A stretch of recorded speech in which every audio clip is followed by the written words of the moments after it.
Durante a Segunda Guerra Mundial, o conflito se estendia muito além das linhas de frente visíveis. Uma batalha paralela, silenciosa e intelectual, era travada em salas de escuta e centros de decodificação, onde a informação era uma arma tão decisiva quanto um batalhão de tanques. Neste cenário de alta tecnologia e espionagem, o eixo havia desenvolvido uma capacidade formidável de quebrar códigos. Na Europa, a máquina alemã Enigma, um dispositivo eletromecânico de complexidade notável, era considerada por seus criadores como praticamente inquebrável. Suas engrenagens e rotores geravam milhões de combinações possíveis, transformando mensagens simples em sequências de letras aparentemente aleatórias. No Pacífico, o Império Japonês não ficava atrás. Seus criptoanalistas, operando com equipamentos sofisticados e uma disciplina rigorosa, haviam se tornado especialistas em interceptar e decifrar as comunicações militares americanas. O código conhecido pelos aliados como Purple era um exemplo de sua proficiência, permitindo que Tóquio antecipasse movimentos diplomáticos e estratégicos com uma precisão alarmante. Para os aliados, a guerra de cifras era uma corrida constante e desgastante. Cada novo código desenvolvido era, eventualmente, comprometido, exigindo a criação de sistemas ainda mais complexos. Cada mensagem transmitida corria o risco de ser capturada, analisada e revertida, transformando um plano de ataque em uma armadilha mortal. A segurança das comunicações era um elo fraco, e o inimigo explorava essa vulnerabilidade implacavelmente. No teatro de operações do Pacífico, a situação era particularmente crítica. As vastas distâncias oceânicas e a natureza dispersa do combate em ilhas tornavam a comunicação por rádio essencial. Contudo, os códigos de campo americanos eram frequentemente quebrados pelos japoneses em questão de horas, às vezes minutos, comprometendo operações inteiras antes mesmo que começassem. Era uma falha sistêmica que custava navios, equipamentos e, acima de tudo, vidas. Uma solução radical era necessária, algo que estivesse completamente fora do paradigma da criptografia matemática tradicional. Foi então que, em meio ao ruído estático das transmissões de rádio, um novo som começou a ser ouvido pelos postos de escuta japoneses. Não era o padrão rítmico do código Morse, nem a sequência indecifrável de letras gerada por uma máquina de cifras. Era uma linguagem falada, fluida, com uma cadência e uma entonação que não correspondiam a nenhum idioma conhecido. As palavras eram articuladas com sons guturais, tons variados e uma estrutura sintática que desafiava qualquer tentativa de análise linguística convencional. Para os interceptadores, era um completo mistério. Eles gravavam, ouviam repetidamente, mas o conteúdo permanecia impenetrável. Não havia padrões reconhecíveis, nenhuma raiz latina ou germânica que pudesse oferecer uma pista. Era, para todos os efeitos, um ruído ininteligível. O que os especialistas japoneses não podiam saber era que esta transmissão não era um código artificial criado em um laboratório. Era uma arma secreta de origem inesperada, forjada não em metal, mas em cultura e tradição. O som que ecoava pelas ondas de rádio do Pacífico era o asterisco de Nebizada asterisco, a língua ancestral do povo navajo. Transmitida abertamente, sem a necessidade de máquinas pesadas ou livros de códigos vulneráveis, essa linguagem se tornou a cifra perfeita. Sua complexa estrutura gramatical, que não possuía forma escrita e era conhecida por um número muito limitado de pessoas fora da nação navajo, a tornava um enigma indecifrável. Enquanto os mais brilhantes criptógrafos do eixo se debruçavam sobre algoritmos e probabilidades matemáticas, uma voz humana, vinda do coração do sudoeste americano, transmitia ordens táticas com clareza para seus falantes e total obscuridade para o inimigo. Não era uma máquina. Era uma voz. E para o desespero do comando japonês, não havia tradução. No início de 1942, a situação no Teatro de Operações do Pacífico era sombria para as forças aliadas. Após o ataque a Pearl Harbor, o avanço do Império Japonês parecia implacável, estendendo-se por milhares de quilômetros de oceano, desde o Sudeste Asiático até as ilhas remotas que serviam como portões para a Austrália e os Estados Unidos. Esta guerra não seria travada em frentes contínuas como na Europa, mas em uma série de batalhas isoladas por ilhas, selvas e vastas extensões de água. Neste cenário, a comunicação por rádio não era apenas importante. Era a linha vital que conectava fuzileiros em uma praia, navios em alto mar e o alto comando a milhares de quilômetros de distância. Cada ordem para avançar, recuar ou solicitar apoio de artilharia dependia da integridade e do sigilo dessas transmissões. Contudo, este elo vital era também o mais vulnerável. O comando militar japonês havia investido recursos significativos e treinado unidades de elite em inteligência de sinais. Seus operadores de escuta, posicionados estrategicamente por todo o Pacífico, eram disciplinados e eficientes, capturando um volume imenso de comunicações americanas. Mais preocupante ainda era a proficiência de seus criptoanalistas. Eles haviam se tornado especialistas em identificar os padrões e as fraquezas dos códigos de campo utilizados pelas Forças Armadas dos Estados Unidos. Os sistemas de cifras da época, embora complexos, baseavam-se em métodos matemáticos e livros de códigos que, com tempo e um volume suficiente de mensagens interceptadas, podiam ser decifrados. E os japoneses tinham ambos. Para as tropas americanas em campo, as consequências eram diretas e muitas vezes fatais. Planos de batalha eram expostos antes mesmo de serem executados. Movimentos de tropas eram antecipados, permitindo que o inimigo preparasse emboscadas mortais. Posições de artilharia eram identificadas e neutralizadas. No mar, comboios e navios de guerra que transmitiam sua posição ou intenções viam suas rotas interceptadas por submarinos e esquadrões aéreos. A quebra de um único código poderia comprometer uma operação inteira, resultando em perdas catastróficas de vidas e material. A velocidade com que os analistas japoneses trabalhavam era alarmante. Às vezes, mensagens táticas eram decodificadas em questão de horas, um tempo de resposta rápido suficiente para anular qualquer vantagem estratégica que os americanos acreditassem ter. A liderança militar dos Estados Unidos estava ciente do problema. Uma corrida constante era travada para desenvolver novos sistemas de criptografia, mas cada solução parecia ser temporária. Um novo código poderia oferecer segurança por algumas semanas, talvez meses, mas inevitavelmente, o inimigo encontraria uma brecha. A necessidade de uma nova forma de sigilo tornou-se uma prioridade absoluta. Não bastava criar um código que fosse apenas mais difícil de quebrar. Era preciso encontrar um método de comunicação que fosse fundamentalmente diferente, algo que estivesse completamente fora da lógica e da experiência dos criptoanalistas inimigos. A sobrevivência de milhares de soldados e o sucesso da campanha no Pacífico dependiam de uma solução que pudesse garantir que, quando os americanos falassem, o inimigo ouvisse apenas silêncio. Era uma questão urgente de vida ou morte. A solução para este impasse criptográfico não viria de um laboratório de engenharia ou de um centro de matemática avançada em Washington. Ela surgiu da memória e da experiência de um único homem, Philip Johnston, um engenheiro civil de Los Angeles e veterano da Primeira Guerra Mundial. Sua infância, no entanto, fora tudo menos convencional. Filho de missionários protestantes, Johnston cresceu no território da nação Navajo, no Arizona, imerso em sua cultura e, crucialmente, em sua língua. Ele era um dos poucos não-nativos que falavam o idioma Navajo, o asterisco de Nebizada asterisco, confluência. Sua vivência lhe deu um profundo entendimento da complexidade e da singularidade daquela linguagem, uma compreensão que se provaria de valor estratégico incalculável. No início de 1942, Johnston leu um artigo de jornal que descrevia os desafios do exército em proteger as comunicações de campo durante manobras militares na Louisiana. O artigo mencionava o uso experimental de alguns soldados de origem indígena para transmitir mensagens em suas línguas nativas. Para Johnston, essa informação foi um catalisador. Ele imediatamente conectou a necessidade militar por um código inquebrável com as características únicas da língua que ele conhecia tão bem. Ele sabia que o Navajo não era apenas uma língua. Era, potencialmente, a cifra perfeita. A língua Navajo, ou asterisco de Nebizada asterisco, como é chamada por seus falantes, possuía características que a tornavam uma cifra natural quase perfeita. Primeiro, era uma língua não escrita na época. Sua tradição era inteiramente oral, o que significava que não havia livros, dicionários ou gramáticas que o inimigo pudesse capturar e estudar. Segundo, sua estrutura gramatical era extraordinariamente complexa e diferente de qualquer língua europeia ou asiática. Seus verbos, por exemplo, eram conjugados não apenas por tempo e pessoa, mas também por modo e pelo tipo de objeto em questão, criando milhares de variações para uma única raiz verbal.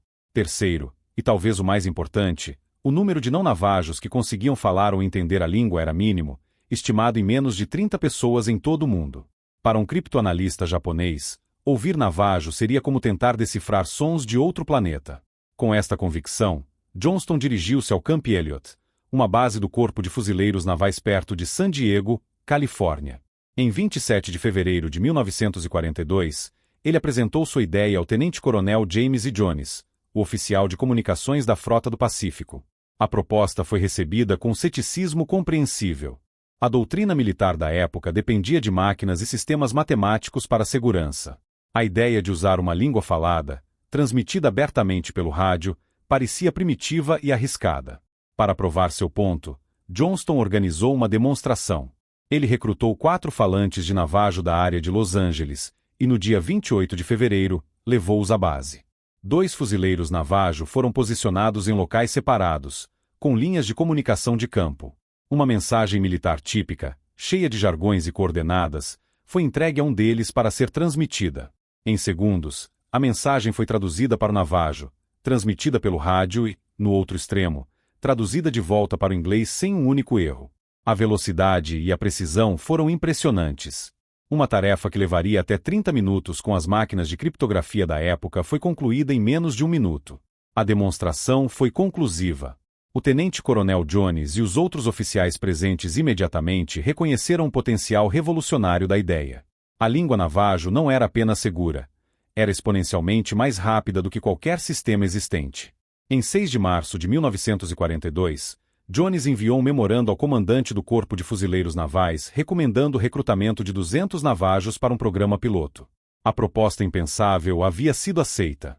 A arma secreta mais improvável da América não seria forjada em aço, mas sim na tradição oral de um povo indígena.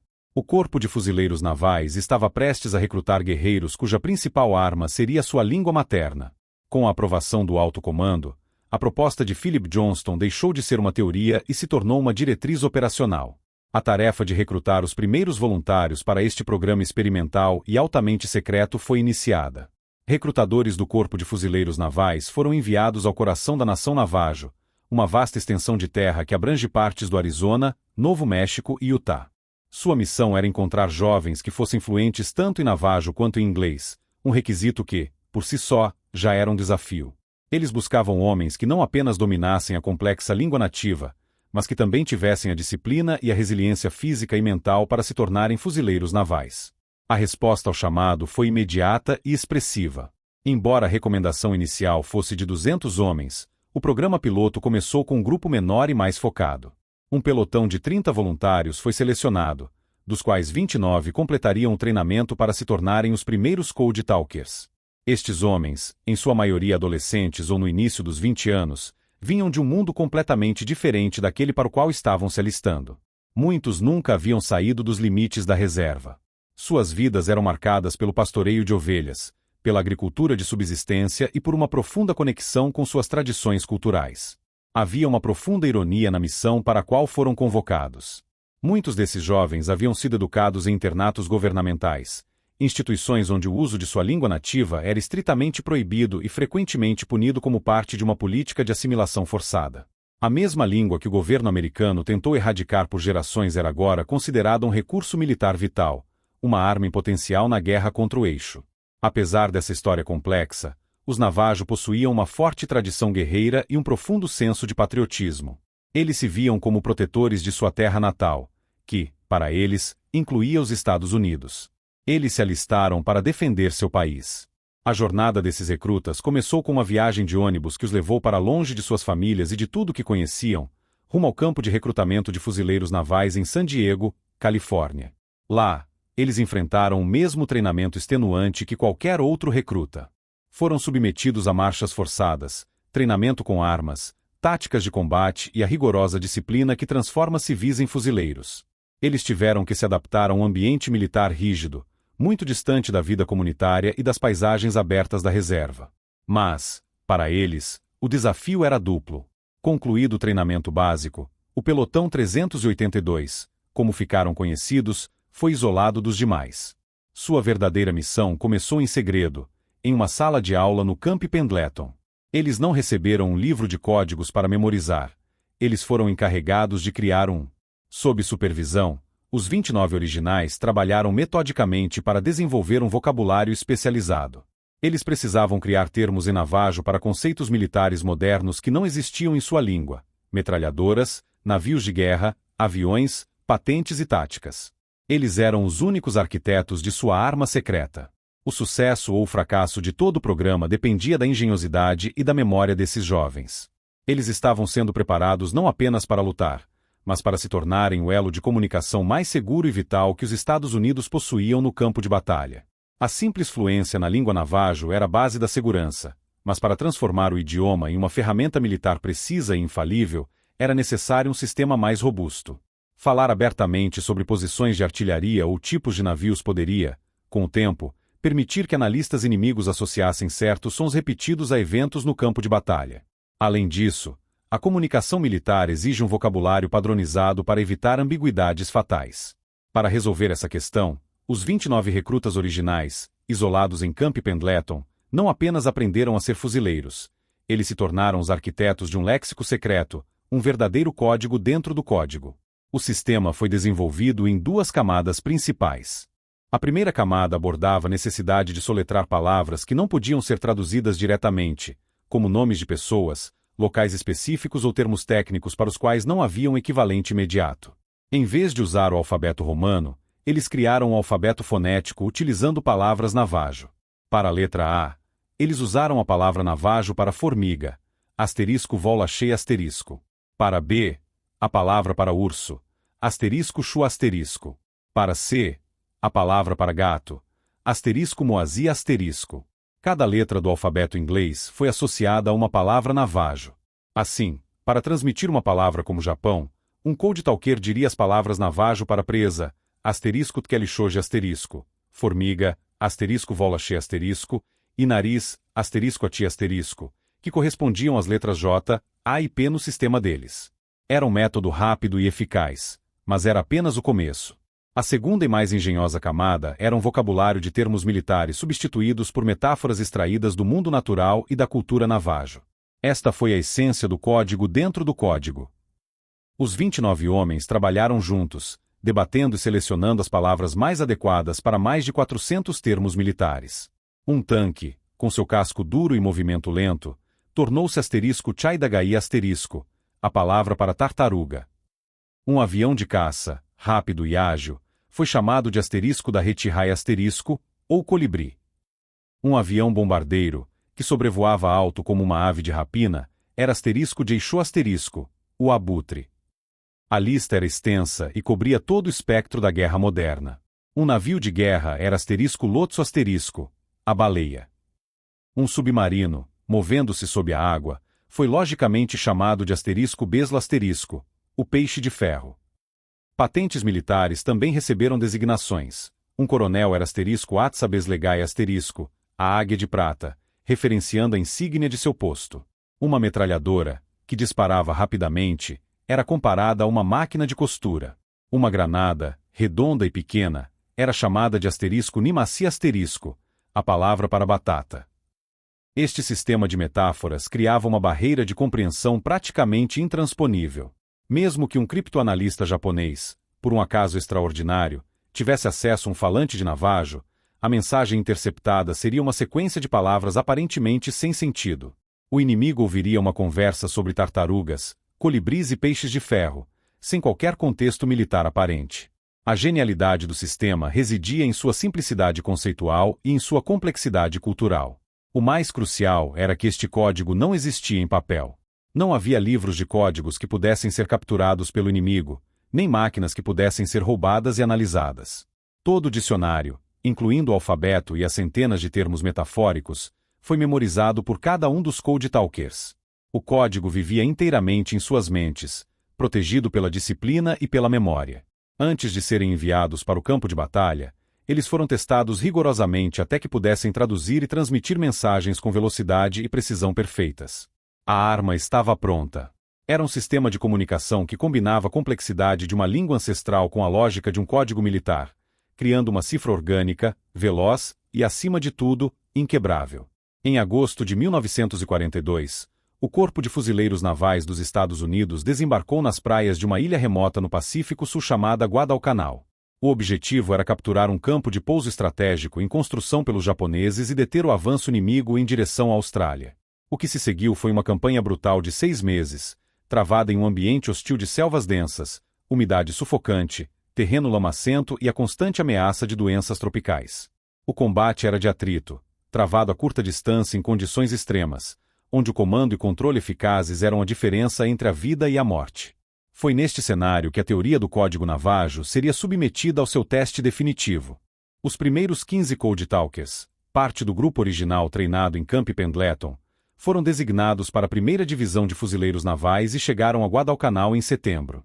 Sua tarefa era integrar-se às unidades de comunicação e operar os rádios portáteis na linha de frente, em postos de comando e durante patrulhas de reconhecimento. Inicialmente, a recepção ao novo sistema foi marcada pela desconfiança.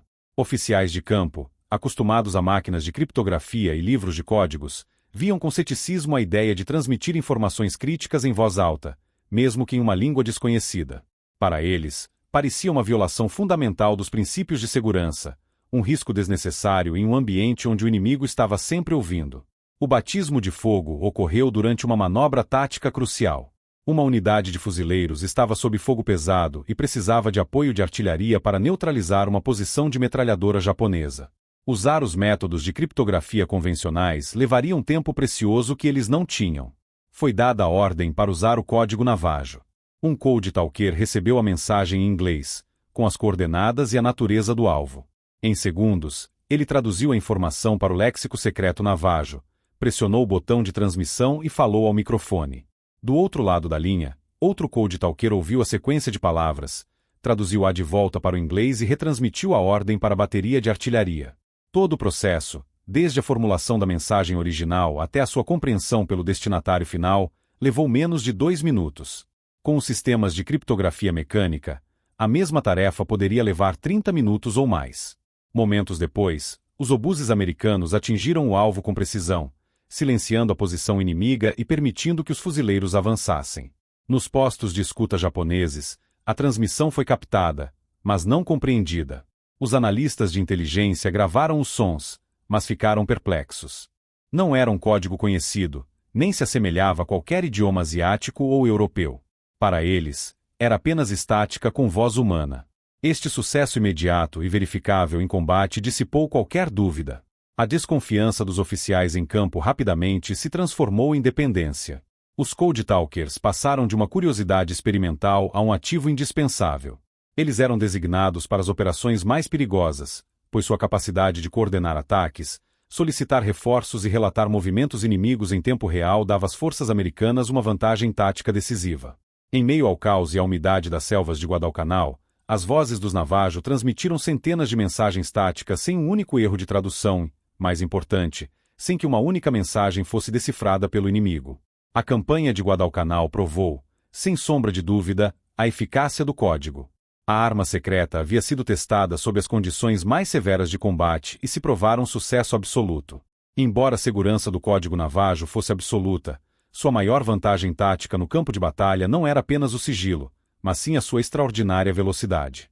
Em um ambiente onde segundos podiam determinar o resultado de um confronto, a capacidade de transmitir informações de forma quase instantânea representava uma revolução no comando e controle. Para entender a magnitude dessa vantagem, é preciso primeiro analisar os métodos de criptografia convencionais da época, que, embora eficazes, eram inerentemente lentos e complexos. O processo padrão para enviar uma mensagem segura envolvia múltiplas etapas, cada uma consumindo um tempo valioso. Primeiro, um oficial escrevia a ordem. Em seguida, um operador de rádio treinado em criptografia precisava codificar a mensagem manualmente, letra por letra, utilizando uma máquina de cifras como a M209. Este procedimento exigia a configuração precisa de rotores e chaves diárias, era meticuloso e vulnerável a erros humanos. Uma vez que a sequência de letras embaralhadas era gerada, ela era transmitida, geralmente via código Morse. No posto receptor, o processo se invertia. O operador de rádio anotava a mensagem codificada, configurava sua própria máquina com as mesmas chaves do dia, novamente, decodificava o texto letra por letra. Somente após essa decodificação a mensagem original em inglês era finalmente entregue ao oficial comandante. Todo esse ciclo, do início ao fim, levava em média 30 minutos, e em condições adversas de combate, poderia levar ainda mais. Em contraste direto, o sistema dos Code Talkers eliminava quase todas essas etapas intermediárias. O processo era orgânico e fluido, dependendo apenas da capacidade mental dos operadores. Um oficial de campo entregava uma ordem em inglês a um Code Talker. Este, sem a necessidade de consultar livros ou operar qualquer máquina, traduzia mentalmente a mensagem para o vocabulário codificado em Navajo. Ele então falava diretamente ao microfone do rádio. No outro extremo da linha, o Code Talker receptor ouvia as palavras em Navajo, de forma instantânea, as traduzia de volta para o inglês, retransmitindo a ordem ao seu próprio comandante. Uma mensagem complexa que levaria meia hora para ser processada por métodos mecânicos era enviada, compreendida e pronta para ser executada em um período que variava de 20 segundos a, no máximo, 2 minutos. Essa compressão do tempo tinha implicações táticas devastadoras para o inimigo. A diferença de quase 30 minutos não era apenas uma questão de eficiência. Era a diferença entre a vida e a morte, entre a vitória e a derrota em uma escala local. No caos de um desembarque anfíbio ou de um avanço pela selva, essa velocidade permitia que as unidades americanas operassem com uma agilidade sem precedentes. Uma patrulha que encontrava uma concentração de tropas inimigas podia solicitar um ataque de artilharia que chegaria antes que o inimigo pudesse se dispersar. Um posto de observação que avistava um contra-ataque em formação podia alertar a linha de frente a tempo de preparar as defesas. O apoio aéreo podia ser redirecionado em pleno voo para atacar alvos de oportunidade que existiriam por apenas alguns minutos. O campo de batalha é um ambiente fluido, e a capacidade dos Cold Talkers de comunicar informações em tempo real permitiu que os comandantes americanos reagissem às mudanças táticas com uma velocidade que seus oponentes simplesmente não conseguiam igualar. No teatro de operações do Pacífico, essa diferença de tempo não era medida em minutos no relógio, mas em vidas salvas e objetivos conquistados. As operações no Pacífico não eram definidas apenas pelo combate direto, mas pelo ambiente implacável. A campanha de Bougainville, iniciada em novembro de 1943, exemplificou este desafio. Ali, em meio a uma das selvas mais densas do mundo, a guerra era travada sob uma chuva torrencial quase constante, que transformava o solo vulcânico em um mar de lama espessa e pegajosa. A visibilidade era limitada a poucos metros, e a umidade saturava tudo: uniformes, rações e, de forma crítica, os equipamentos de comunicação. Para o operador de rádio, estas condições eram um pesadelo técnico. A umidade corroía os componentes eletrônicos, as baterias perdiam sua carga rapidamente e a densa folhagem tropical interferia na qualidade do sinal, criando um ruído de fundo incessante. Neste cenário de caos sensorial e degradação de equipamentos, a clareza e a velocidade da comunicação eram mais vitais do que nunca. É neste contexto que a função do Cold Talker Navajo se revela em sua totalidade. Ele não era apenas um especialista em linguística operando em um posto de comando seguro na retaguarda. Ele era um fuzileiro naval, carregando o mesmo fardo que seus companheiros, um rifle, munição e o pesado rádio portátil SCR-300, que pesava cerca de 16 quilos. Sua posição era na linha de frente, agachado em uma trincheira improvisada ou avançando com uma patrulha de reconhecimento, com fone de ouvido pressionado contra a orelha, tentando distinguir a voz de um colega do som da chuva e do estalar de galhos.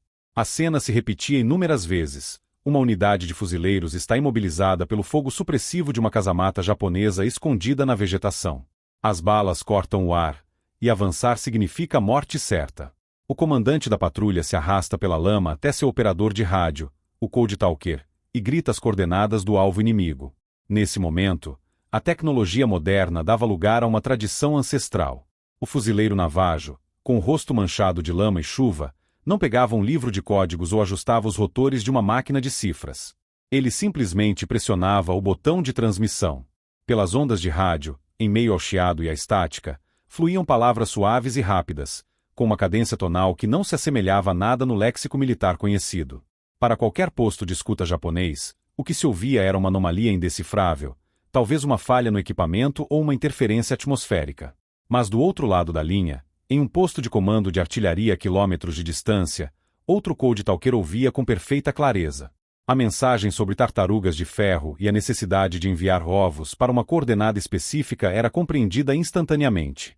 A ordem era traduzida de volta para o inglês e entregue ao oficial de artilharia. A resposta era quase imediata. Minutos, às vezes segundos depois da transmissão, o ar se enchia com o assobio de obuses amigos sobrevoando. As explosões atingiam a posição japonesa com precisão cirúrgica, neutralizando a ameaça. O fogo inimigo cessava. A unidade de fuzileiros, que momentos antes estava paralisada, agora podia avançar e tomar seu objetivo.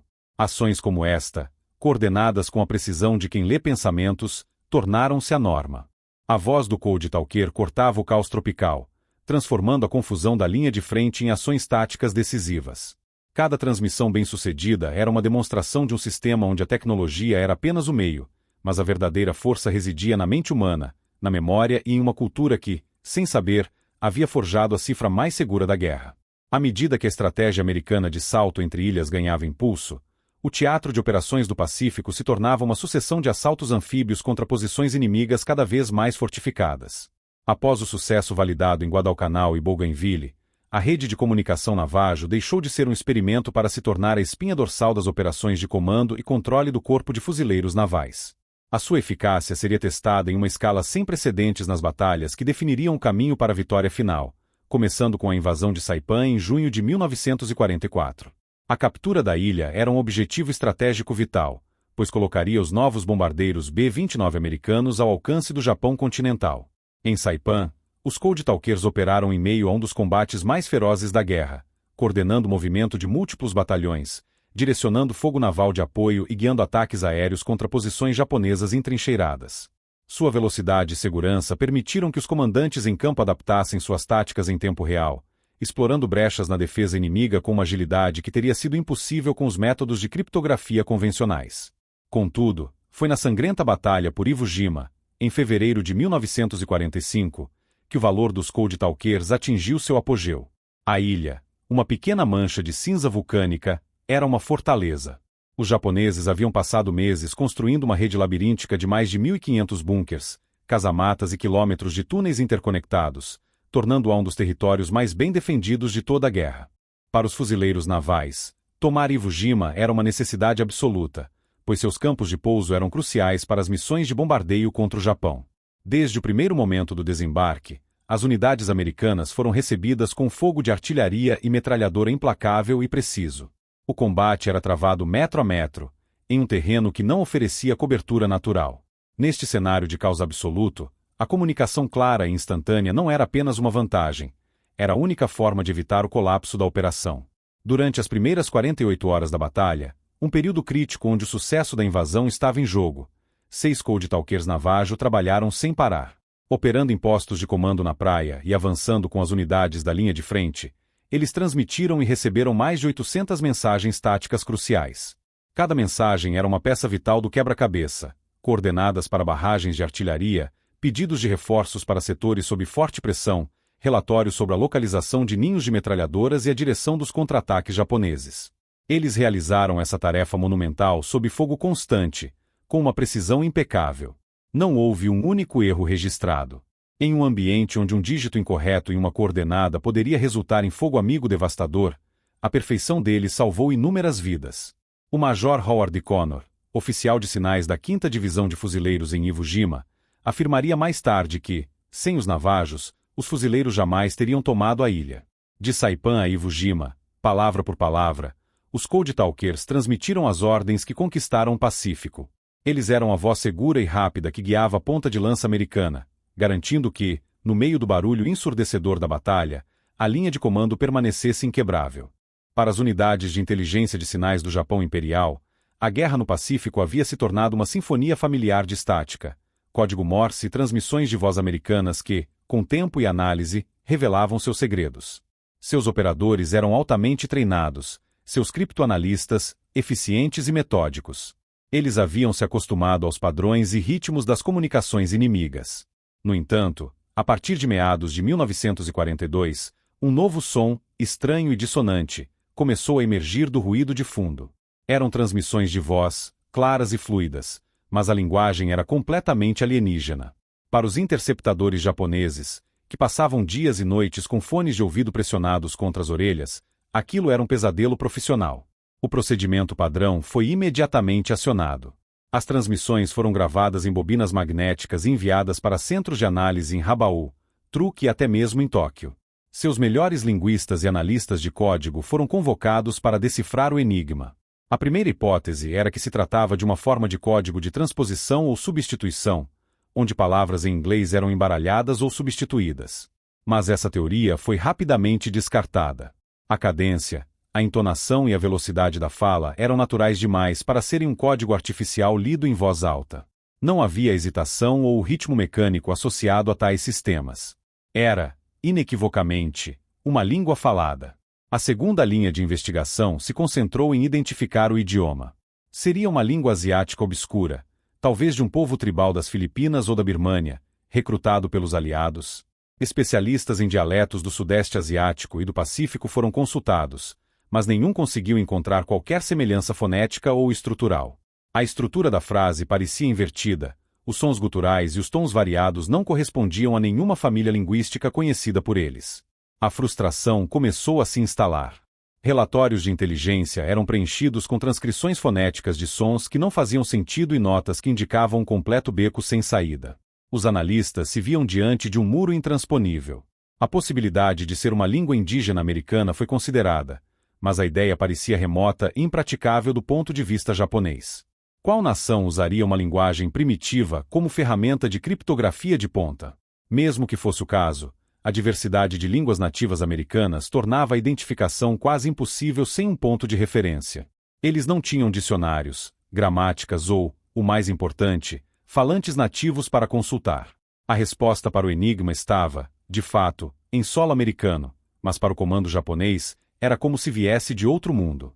O que tornava a situação ainda mais exasperante para os japoneses era a eficácia visível dessas transmissões. Eles podiam monitorar o campo de batalha e ver a correlação direta. Momentos após uma dessas transmissões indecifráveis, a artilharia americana mudava de alvo com uma precisão devastadora, ou um ataque aéreo surgia exatamente onde suas tropas estavam se concentrando. Eles ouviam a causa, mas não conseguiam entendê-la, apenas sofrer suas consequências mortais. O código não era apenas seguro. Ele era visivelmente funcional, coordenando as ações americanas com uma velocidade que seus próprios sistemas de comunicação raramente alcançavam. Até o final da guerra, o código Navajo permaneceu um mistério absoluto para a inteligência japonesa. Em interrogatórios de pós-guerra, oficiais de inteligência japoneses admitiram sua total confusão. O chefe de inteligência do tenente-general Seizo Arizui confessou que, embora fossem capazes de quebrar os códigos da Força Aérea do Exército dos Estados Unidos, o código dos fuzileiros navais era impenetrável. Eles nunca chegaram perto de identificar a língua, muito menos de decifrar o léxico metafórico de tartarugas e colibris que formava sua camada interna de segurança. Para os homens encarregados de interceptar e decifrar os segredos americanos, a voz dos Navajo não era um código a ser quebrado. Era apenas ruído, uma estática frustrante e mortal que ecoava sua incapacidade de decifrar a arma mais engenhosa e inesperada do arsenal inimigo. Todos os códigos da Segunda Guerra Mundial partilhavam uma vulnerabilidade fundamental, a sua existência física. A máquina Enigma alemã, com seus rotores e cabos, podia ser capturada. Livros de códigos, com suas chaves diárias, podiam ser roubados de um navio afundando ou de um posto de comando invadido. Cada sistema criptográfico, por mais complexo que fosse, dependia de um artefato tangível, um elo fraco que, se comprometido, poderia desfazer toda a estrutura de segurança. O código Navajo, no entanto, operava em um plano completamente diferente. Sua característica mais singular, e sua maior força, era a sua intangibilidade. Não havia máquinas para serem roubadas, nem manuais para serem capturados ou fotografados. Não havia algoritmos que pudessem ser revertidos por engenharia reversa. O código vivia, respirava e funcionava inteiramente dentro da mente de cada um dos mais de 400 fuzileiros Navajo que serviram no Pacífico. Todo o sistema, desde o alfabeto fonético que associava palavras Navajo a letras em inglês, até o léxico especializado com mais de 400 termos militares substituídos por metáforas da natureza, foi memorizado. Cada homem era um repositório completo e autônomo do código. Esta memorização não ocorria na calma de uma sala de aula, mas precisava ser acessada instantaneamente sob o mais extremo estresse imaginável, o caos de um campo de batalha. Em meio ao som de explosões de morteiros e o zumbido de balas, o Code Talker precisava recordar, sem hesitação, que a palavra para tartaruga significava tanque, e que colibri se referia a um avião de caça. Um único erro, um momento de confusão, poderia significar o bombardeio de posições amigas ou o fracasso em alertar sobre um contra-ataque iminente. E era aqui que a memória se unia à coragem, criando uma camada final e impenetrável de segurança. Cada Code Talker era, em essência, um livro de códigos ambulante, um ativo de inteligência de valor incalculável. Se o inimigo algum dia compreendesse a natureza de suas transmissões, esses homens se tornariam alvos prioritários, não apenas para serem eliminados, mas para serem capturados vivos. A segurança do código, portanto, não dependia apenas de sua complexidade linguística, mas também da resiliência e da bravura do homem que o carregava em sua mente. Ele estava protegido pela disciplina de um fuzileiro naval, treinado para lutar até o fim e para nunca se render. A informação que ele possuía era tão vital que sua captura representaria um risco catastrófico para toda a operação no Pacífico. É crucial compreender que estes homens não eram apenas especialistas em comunicação designados para unidades de combate. Eles eram, antes de tudo, fuzileiros navais. Eles passaram pelo mesmo treinamento rigoroso, enfrentaram os mesmos perigos e participaram dos mesmos assaltos sangrentos que seus companheiros. Eles carregavam um rifle e munição, além do pesado equipamento de rádio.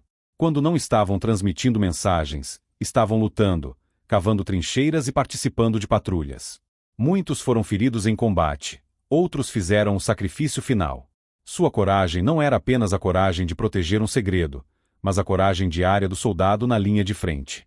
O código estava seguro não porque estava trancado em um cofre, mas porque estava guardado pela determinação de um guerreiro. O fator humano, geralmente considerado uma vulnerabilidade em sistemas de segurança, foi transformado na sua maior força, uma cifra orgânica protegida não por aço ou algoritmos, mas pela memória e pela coragem. O impacto do código Navajo no campo de batalha não foi apenas tático, foi profundamente estratégico, criando um desequilíbrio fundamental nas capacidades de comando e controle entre as forças americanas e japonesas. O resultado prático foi uma simetria de informação devastadora para o eixo. Enquanto os comandantes americanos passaram a operar com um nível de clareza e velocidade situacional sem precedentes, seus adversários japoneses foram forçados a lutar em meio a uma névoa de incerteza, enfrentando um inimigo que parecia reagir com uma velocidade quase precognitiva. Esta vantagem não se media apenas em minutos economizados, mas na própria natureza da guerra travada no Pacífico. Na prática, o sistema dos Code Talkers permitiu que o comando americano superasse a fricção da guerra, o abismo que existe entre o plano e a realidade, causado por atrasos na comunicação, informações imprecisas e a confusão inerente ao combate. Com a capacidade de transmitir ordens e relatórios em tempo real, os comandantes podiam tomar decisões baseadas na situação exata do campo de batalha, e não na situação que existia 30 minutos antes.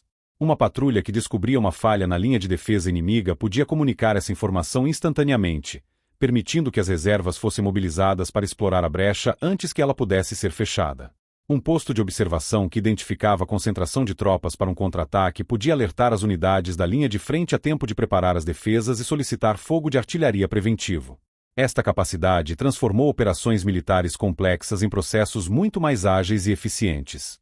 Os ataques coordenados, que dependem da sincronização precisa entre infantaria, blindados e artilharia, tornaram-se mais afiados. Em vez de operar com base em cronogramas rígidos e predefinidos, as unidades podiam se adaptar dinamicamente às circunstâncias. O apoio aéreo, um elemento crucial na Guerra do Pacífico, ganhou uma flexibilidade letal. Pilotos em missão podiam ser redirecionados em pleno voo para atacar alvos de oportunidade identificados por tropas em terra, transformando cada surtida em uma ameaça muito mais potente. Da mesma forma, o apoio de fogo naval, essencial durante os desembarques anfíbios, podia ser ajustado com uma precisão cirúrgica, respondendo em minutos aos pedidos das tropas que avançavam nas praias sob fogo intenso. Em contraste, o comando japonês operava em desvantagem crescente. Seus sistemas de inteligência de sinais, antes uma fonte valiosa de informação, agora captavam apenas um ruído ininteligível. Eles viam os efeitos.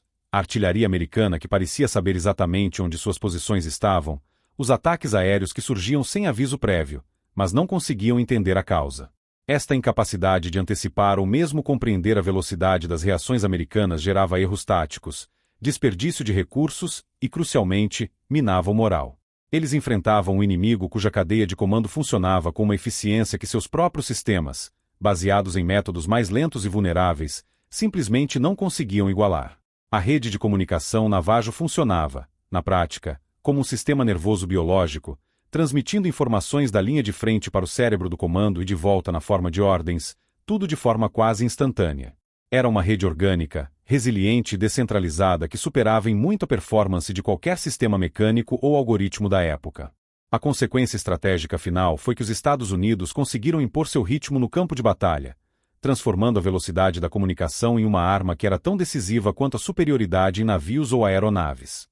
A guerra no Pacífico foi vencida através de uma combinação de força industrial e bravura, mas foi acelerada e tornada mais eficiente por uma voz ancestral que o inimigo nunca conseguiu traduzir. Em agosto de 1945, o Japão se rendeu. A Segunda Guerra Mundial chegava ao fim, e uma onda de celebração varreu os Estados Unidos e o mundo. Para milhões de soldados, marinheiros e fuzileiros americanos, era o início do longo e aguardado retorno para casa, para suas famílias e para uma vida de paz. No entanto, para os mais de 400 fuzileiros navais da nação Navajo, o fim dos combates marcava o início de uma nova missão, talvez a mais difícil de todas: o silêncio. Sua guerra não havia terminado. Ela apenas mudou de natureza, tornando-se uma batalha interna e solitária. Antes de serem formalmente dispensados do serviço militar, cada Code Talker foi levado a uma sala e recebeu uma ordem direta e inequívoca. O programa em que participaram, a própria existência do Código Navajo, era classificado como Top Secret pelo governo dos Estados Unidos. Eles foram instruídos a não falar sobre seu trabalho com absolutamente ninguém. Nem com seus pais, suas esposas, seus filhos ou seus amigos mais próximos. Nem mesmo com outros veteranos que haviam lutado ao seu lado nas mesmas praias e selvas. Para todos os efeitos, a contribuição vital que eles deram para a vitória no Pacífico nunca havia existido. Eles deveriam esquecer que foram uma arma secreta. Eles trocaram o uniforme dos fuzileiros por roupas civis e embarcaram em trens e ônibus que os levaram de volta para as vastas paisagens do Arizona, Novo México e Utah. Retornaram não para desfiles ou cerimônias de reconhecimento, mas para a vida que haviam deixado para trás: o pastoreio de ovelhas, a agricultura e as comunidades onde cresceram. Eles retornaram como heróis anônimos, portadores de um segredo que os isolava. Enquanto outros veteranos compartilhavam histórias de bravura em postos da Legião Americana ou em reuniões familiares, os Code Talkers permaneciam em silêncio. Eles podiam falar sobre as batalhas, sobre a camaradagem e sobre as perdas, mas não podiam explicar seu papel central nelas. A parte mais importante de sua história de guerra estava trancada. Este silêncio impunha um fardo pesado. Muitos sofriam com as memórias do combate, com o que hoje é conhecido como transtorno de estresse pós-traumático, mas não podiam contextualizar suas experiências. Como explicar a um familiar a tensão de transmitir coordenadas de artilharia sob fogo inimigo, quando a própria natureza dessa transmissão era um segredo de Estado? Havia uma ironia profunda e dolorosa em sua situação. A mesma língua que o governo americano havia tentado suprimir em internatos, a mesma língua que se tornou uma arma decisiva para garantir a liberdade, agora deveria ser novamente silenciada, trancada por um juramento de segurança nacional. Eles carregavam conhecimento de que suas palavras, transmitidas pelo rádio, haviam salvado incontáveis vidas de fuzileiros, coordenado ataques que mudaram o curso de batalhas e contribuído diretamente para a vitória. Mas essa era uma verdade que não podiam compartilhar, um orgulho que não podiam expressar publicamente. A guerra acabou em 1945, mas a missão deles continuou em segredo por mais 23 anos, até que o programa foi finalmente desclassificado em 1968. Durante essas décadas, eles viveram como cidadãos comuns, trabalhadores e chefes de família, carregando o peso de um dos maiores segredos militares do século XX. Para os Code Talkers Navajo, a guerra não terminou com a rendição do Japão.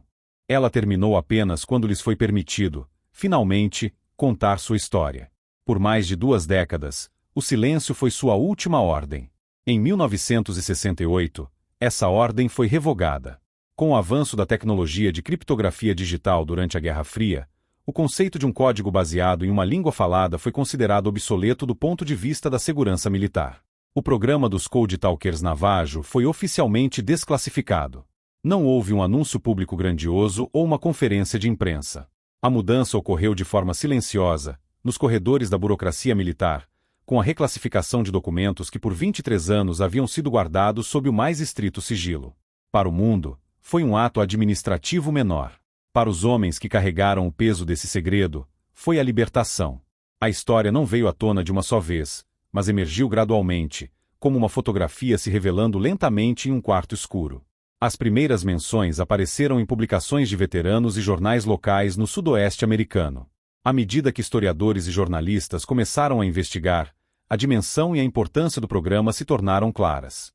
A América e o mundo começaram a tomar conhecimento de uma das histórias mais improváveis da Segunda Guerra Mundial, a de como uma língua indígena, que o próprio governo americano havia tentado suprimir, se tornou uma de suas armas mais decisivas. O público reagiu com uma mistura de espanto e admiração. A ideia de que fuzileiros navais transmitiam ordens coordenadas sobre tartarugas e colibris para vencer batalhas parecia saída de um romance, mas era um fato histórico documentado.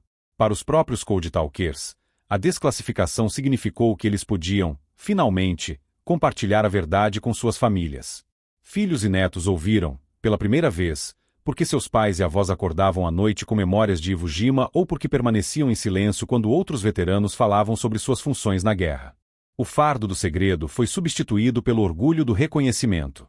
Eles puderam, enfim, reivindicar seu lugar na história, não apenas como fuzileiros navais que lutaram bravamente, mas como arquitetos e operadores de um código que nunca foi quebrado. O reconhecimento oficial, no entanto, levou ainda mais tempo para se materializar. O primeiro passo significativo ocorreu em 14 de agosto de 1982, quando o presidente Ronald Reagan declarou aquela data como Dia Nacional dos Code Talkers Navajo e emitiu um certificado de reconhecimento, afirmando que eles haviam dominado a arte da guerra e a arte de transformar sua própria língua em uma arma. Foi um gesto importante, mas a honra máxima ainda estava por vir. O ápice desse reconhecimento tardio chegou no século XXI.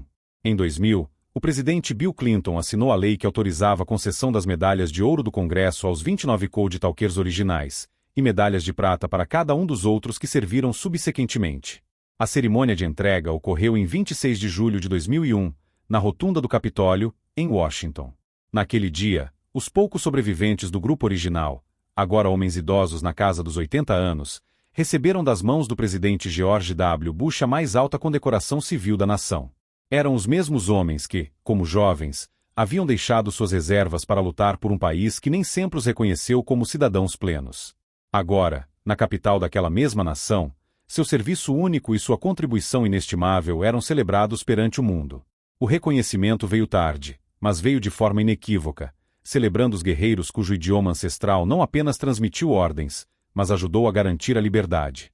A história da Segunda Guerra Mundial é frequentemente contada através de suas inovações tecnológicas, o desenvolvimento do radar, o advento da aviação a jato e, finalmente, a criação da bomba atômica. No campo da criptografia, essa narrativa é dominada por máquinas complexas como a Enigma alemã, dispositivos de rotores e circuitos que representavam o auge da engenharia de segurança da época. Contudo, no Teatro de Operações do Pacífico, a solução americana para o problema da segurança nas comunicações não veio de um laboratório de engenharia, mas de uma fonte ancestral. O programa dos Code Talkers Navajo representa uma anomalia fundamental nessa história de progresso tecnológico, uma prova de que a ferramenta mais eficaz não é necessariamente a mais moderna. A verdadeira força do código Navajo residia em sua origem orgânica. Não foi um sistema artificial imposto sobre uma língua.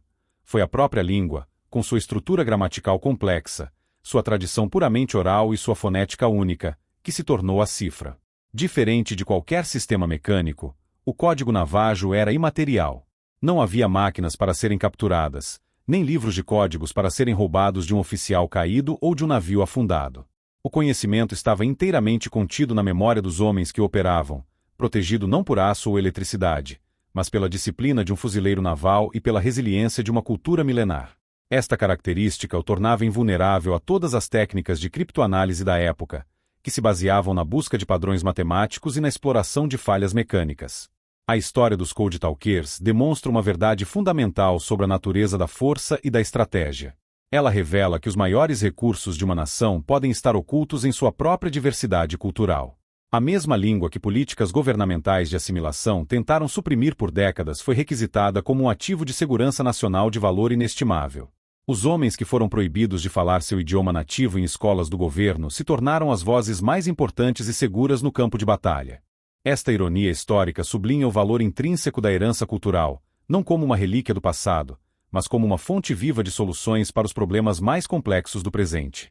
Eles provaram que a ferramenta mais poderosa nem sempre é a mais avançada tecnologicamente, mas pode ser aquela mais enraizada em identidade e história. O legado dos Code Talkers transcende as praias de Iwo Jima e as selvas de Guadalcanal. É um testemunho duradouro da engenhosidade humana e da ideia de que, por vezes, a resposta para um desafio futuro pode ser encontrada na sabedoria do passado. No fim, o programa foi a fusão perfeita entre o antigo e o moderno, uma língua ancestral transmitida através da tecnologia de rádio do século XX para alcançar um objetivo militar decisivo. Quando a tradição encontrou a missão, a América falou. E para o desespero do inimigo, não havia tradução.